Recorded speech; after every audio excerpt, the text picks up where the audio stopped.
ഓരോ മേഖലയിൽ ഇത് പരിശോധിക്കാനാണെങ്കിൽ എന്റെ അഭിപ്രായത്തിൽ ലൈംഗിക അരാജകത്വം നടക്കുന്ന ഏത് മേഖലയെന്ന് ചോദിച്ചു CPM എന്ന രാഷ്ട്രീയ പ്രസ്ഥാനവും അല്ലെങ്കിൽ അതുമായി ബന്ധപ്പെട്ട DYFI അടക്കമുള്ള ലൈംഗിക അരാജകത്വം നിലനിൽക്കുന്നു എന്ന് സംശയം ഉണ്ടാകും.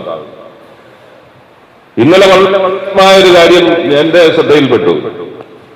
PK ശശി എന്ന് പറയുന്ന CPMന്റെ നേതാവ് എന്ന് പറയുന്ന ഗവൺമെന്റിലെ മന്ത്രിയെ വളരെ പ്രകീർത്തിച്ചുകൊണ്ട് ഇന്നലെ സംസാരിക്കുന്ന ഒരു കാര്യങ്ങൾ.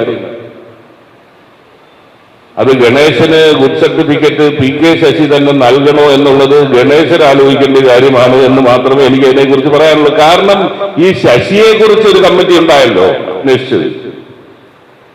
ശശിയെ അനുസരിച്ച് CPM ഒരു കമ്മിറ്റിയെ നിയോഗിച്ചു. ആ CPM നിയോഗിച്ച കമ്മിറ്റിയിൽ ഒരു വനിതാ സഖാവായ ശ്രീമതി ടീച്ചറും AK ബാലനും അടങ്ങുന്ന 2 അംഗ സമിതിയാണ് ശശിയെ കുറിച്ച് അന്വേഷിക്കാനുള്ള കമ്മിറ്റിയുടെ ഭാഗമായത്. എന്താണ് കമ്മിറ്റി റിപ്പോർട്ട്? തീവ്രമായ പീഡനം നടന്നില്ല. എത്ര ആലോചിച്ചിട്ട് എനിക്ക് മനസ്സിലാകുന്നില്ല എന്താണ് ഈ തീവ്രമായ പീഡനവും മൃദുവായ പീഡനവും എന്ന് എനിക്കൊരു പിടിയും കിട്ടുന്നില്ല. നിങ്ങൾക്ക് ആർക്കെല്ലാം അറിയാമോ? നമ്മളതിനെ കുറിച്ച് അറിഞ്ഞെന്താണ്? ഒരു ചെറുപ്പക്കാരി DYFIയുടെ ഒരു പ്രവർത്തക പാർട്ടി ഓഫീസിൽ നിന്ന് അലറി വിളിച്ചുകൊണ്ട് ഇറങ്ങി ഓടി. അത് തീവ്രമല്ല എന്ന് പറയുന്ന നിലയിലേക്കാണ് കാര്യങ്ങൾ എത്തിയിരിക്കുന്നത്. അന്നേരം CPMനെ സംബന്ധിച്ചിടത്തോളം ഞാൻ പറഞ്ഞ ഓരോ മേഖലയിലും സംഭവിച്ചുകൊണ്ടിരിക്കുന്ന കാര്യമാണ്. അത് മാത്രമല്ല PK ശശിയുടെ കാര്യം ഈ റിപ്പോർട്ട് വന്നപ്പോൾ മുങ്ങിപ്പോയ കാര്യമുണ്ട്.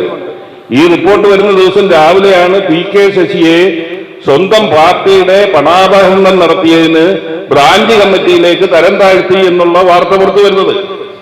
അത് ഒരു ചർച്ച ചെയ്യേണ്ടിയിരുന്ന ഒരു സമയത്ത് ഹേമ കമ്മിറ്റി റിപ്പോർട്ട് പുറത്തു വന്നതുകൊണ്ട് അത് ചർച്ചയിൽ നിന്ന് മാറി. പക്ഷെ അവിടെ വിചിത്രമായ ഒരു കാഴ്ചയുണ്ട്. പാർട്ടിയുടെ പണം എടുത്തതുകൊണ്ട് നടപടിയെടുത്ത് ബ്രാഞ്ച് കമ്മിറ്റിയിലേക്കാക്കി. KTDC ചെയർമാൻ സ്ഥാനം തുടർന്നോളാൻ അവിടുന്ന് എടുത്താൽ ഒരു കുഴപ്പമില്ല. പാർട്ടിയുടെ എടുത്തതാണ് കുഴപ്പം. KTDC നടത്തിയ ഒരാള് KTDC ചെയർമാനായി തുടരുന്നത് യാതൊരു പ്രശ്നവുമില്ല എന്ന് കാണുന്ന നിലയിലേക്ക് CPM മാറുന്നു എന്നുള്ളപ്പോൾ അവിടെ അഴിമതിക്കെതിരെയും അല്ലെങ്കിൽ സ്ത്രീ സുരക്ഷയുടെ കാര്യത്തിൽ അടക്കം ഈ ശശി എന്ന വ്യക്തിയിൽ മാത്രം പഠിച്ചു കഴിഞ്ഞാൽ, കാര്യം ഒതുക്കി നിർത്തി പഠിച്ചു കഴിഞ്ഞാൽ നമുക്ക് മനസ്സിലാകും CPMന്റെ നിലപാടെന്താണ്.